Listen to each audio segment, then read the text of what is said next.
English যতটা easy মনে হয় কিন্তু ইংলিশ ততটা ইজি না।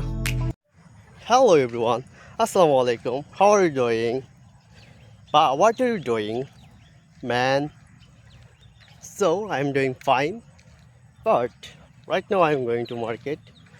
So people, guys, এই ডে কেমন কাটলো? আমি জানি তোমাদের এই ডে ভালো কেটেছে। গরুর মাংস সব কিছু কাটাকাটি করে অবশ্যই ভালো। সো গেছেও ভালো, তা আমি জানি।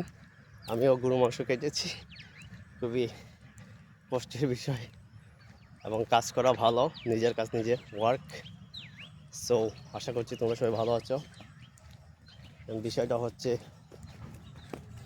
আমি অনেক সময় হাউ আর ইউ ডুইং বলি, এতে অনেকে problem, but how are you doing হচ্ছে advance from how are you এর। সো হাউ আর ডুইং অর্থ তুমি কেমন আছো, আর হোয়াট আর ইউ ডুইং অর্থ হচ্ছে তুমি কী করছো। সো অনেকেতে আমার কমেন্ট বক্সে আইসা হোয়াট আর ইউ ডুইং বলো। সো এটা ঠিক না। What are you doing, how, WhatsApp, এগুলো same sentence. So how are you এবং how are you advance from how are you doing. So সেন্টেন্সগুলো শিখে আইসা আমাকে কমেন্ট করলে আমি বেশি খুশি হব। এবং যেহেতু আমি পড়তেছি, আমি জানি যে ওই জায়গাটায় ওইটাই হবে। ও তোমরা ভুল ধরার চেষ্টা করো, মূলত তোমরা ভুল ধরাটাই হয় না।